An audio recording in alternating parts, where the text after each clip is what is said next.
बड़ी बात, आज हम बात करेंगे हड़प्पा सिविलाइजेशन के बारे में। रहस्यों से भरी भारत की एक प्राचीन सभ्यता सिंधु घाटी, हड़प्पा, मोहनजोदाड़ो और लोथल जैसे शहरों की ईंटों में बसी एक अनसुनी कहानी।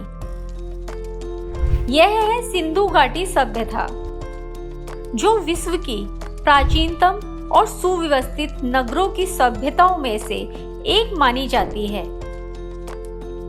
लगभग 3300 ईसा पूर्व से 1300 ईसा पूर्व तक फैली यह सभ्यता आधुनिक पाकिस्तान और उत्तर पश्चिमी भारत के क्षेत्रों में फली फूली। हड़प्पा और मोहनजोदाड़ो जैसे नगरों की खुदाई में जो बातें सामने आईं, वे आज के नगर नियोजन को भी पीछे छोड़ देती हैं। चौड़ी सड़कें, ईंटों से बने पक्के मकान, भूमिगत जल निकासी प्रणाली, स्नान घर और विशाल अनाज भंडार, यह सब बताता है कि यह सभ्यता अत्यंत संगठित और उन्नत थी।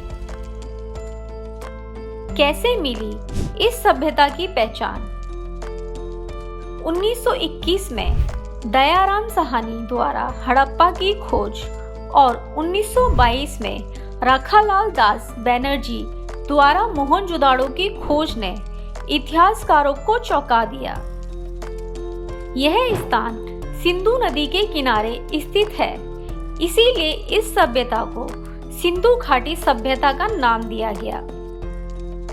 इस सभ्यता की तकनीकी और शिल्प कला समय से आगे थी।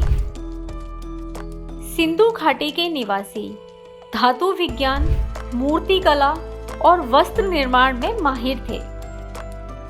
कांस्य की नर्तकी, मूर्ति और पशुपति मोहर इसकी गवाही देते हैं। वहां के लोग कपास की खेती करते थे और सूती वस्त्रों का निर्माण भी करते थे।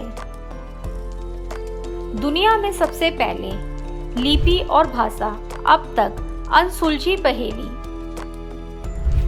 सिंधु लिपि आज भी वैज्ञानिकों के लिए रहस्य बनी हुई है। करीब 400 चिन्हों वाली यह लिपि अब तक पूरी तरह पढ़ी नहीं जा सकी, जिससे सभ्यता के धार्मिक, सामाजिक और राजनीतिक जीवन की पूरी तस्वीर अब तक अधूरी है।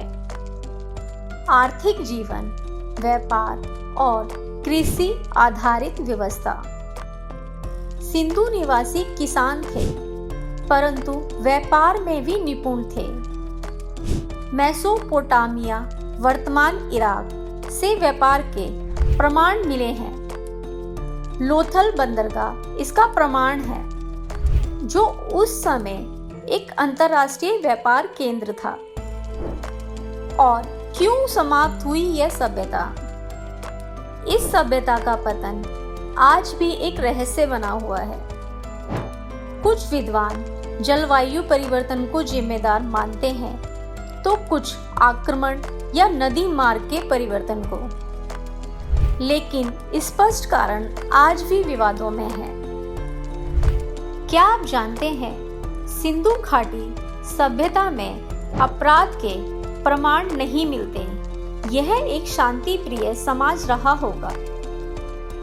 लोग नाप जोक की इकाइयों का प्रयोग करते थे। वजन मापने के लिए खास पत्थर मिलते हैं। यहाँ के लोग पशुपालन भी करते थे। बैल, भैंस, बकरी इत्यादि के अवशेष मिले हैं। सिंधु घाटी सभ्यता भारतवर्ष की संस्कृति की जड़ है। यह न केवल इतिहास की एक महत्वपूर्ण कड़ी है, बल्कि यह हमें याद दिलाती है कि भारत का अतीत कितना समृद्ध और वैज्ञानिक था। इतिहास को जानो और वर्तमान को संवारो। ऐसे ही स्टोरी हम आपके लिए लाते रहेंगे। हमारे चैनल से जुड़े रहें। स्टोरी को शेयर एंड लाइक करना ना भूलें। Thank you.